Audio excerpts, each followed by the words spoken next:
Kita sudah sering mendengar tentang HIV/AIDS, penyakit menular yang menjadi ketakutan tersendiri dalam masyarakat, apalagi di kalangan remaja. Sehingga terdapat stigma tertentu di mana seorang dengan HIV/AIDS seringkali dijauhi dan direndahkan. Lalu apa yang harus kita lakukan? Yuk kita bahas informasi seputar HIV/AIDS bagi remaja. Menurut Komisi Penanggulangan AIDS khususnya wilayah Bali, remaja adalah usia yang paling rentan terserang HIV/AIDS.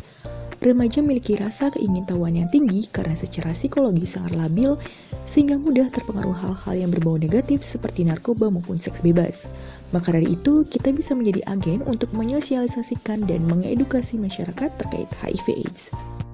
Human Immunodeficiency Virus atau biasa dikenal dengan HIV adalah jenis virus yang menginfeksi sel darah putih, menyebabkan turunnya sistem kekebalan tubuh pada manusia. Akibat dari turunnya sistem kekebalan tubuh tersebut, sehingga menimbulkan sekumpulan gejala yang timbul yang biasa kita sebut dengan Acquired Immune Deficiency Syndrome atau AIDS.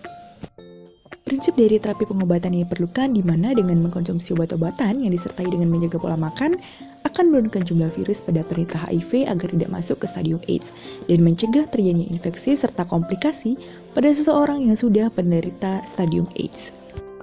Angka kejadian HIV/AIDS tertinggi di Indonesia terletak di kota DKI Jakarta, kemudian disusul oleh kota Papua, Sumatera, dan Bali.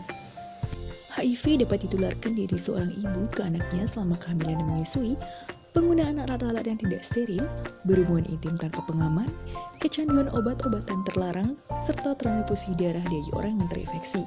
Tetapi, seseorang tidak akan terinfeksi melalui kontak sehari-hari seperti bersalaman, melalui makanan, melalui air keringat dan berenang, berciuman, serta gigitan serangga. Lalu, bagaimana cara mencegahnya? Untuk menghindari penularannya, kita dapat terapkan konsep A, B, C, D, dan E. A yang berarti absen seks atau tidak melakukan hubungan seks bagi yang belum menikah.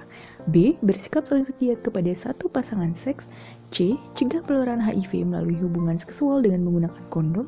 D, dilarang menggunakan narkoba. Dan E, edukasi dan informasi yang benar mengenai HIV/AIDS. Seorang penderita HIV akan mengalami gejala dan tanda seperti sakit kepala disertai demam, lesi mulut, ruam pada kulit, batuk, nyeri otot, kelemahan, serta mual dan muntah. Sedangkan pada penderita AIDS akan mengalami gejala seperti radang otak, radang retina, tuberkulosis, diare kronik, tumor, dan penurunan berat badan.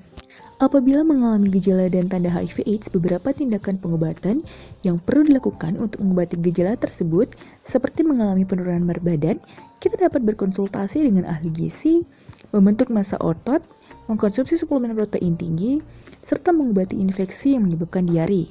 Kemudian, gejala demam juga dapat diobati dengan mengkonsumsi antipiretik seperti ibuprofen atau paracetamol dan kompres hangat. Gejala munculnya permasalahan pada kulit juga dapat diobati dengan menggunakan krim anti jamur, pelembab, steroid, atau antihistamin. Gejala lain yang sering terjadi seperti batuk dapat mengkonsumsi antibiotik dan menjalani pemeriksaan tuberkulosis. Pengobatan juga dapat dilakukan dengan mengatur pola makan.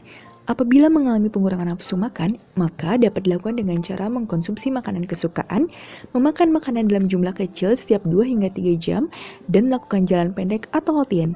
Kemudian, mulut dan kerongkongan dirasa nyeri, maka dapat mengkonsumsi makanan lunak, mengurangi makanan yang menyebabkan iritasi mulut, dan memakan makanan yang agak dingin.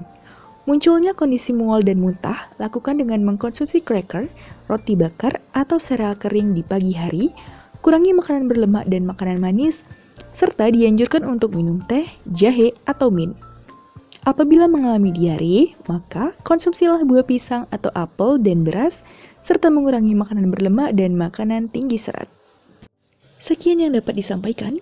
Semoga informasi yang diberikan dapat memberikan manfaat bagi teman-teman sekalian dalam menanggulangi masalah HIV/AIDS. Jangan lupa untuk ingat bahwa jauhi penyakitnya bukan orangnya. Salam sehat.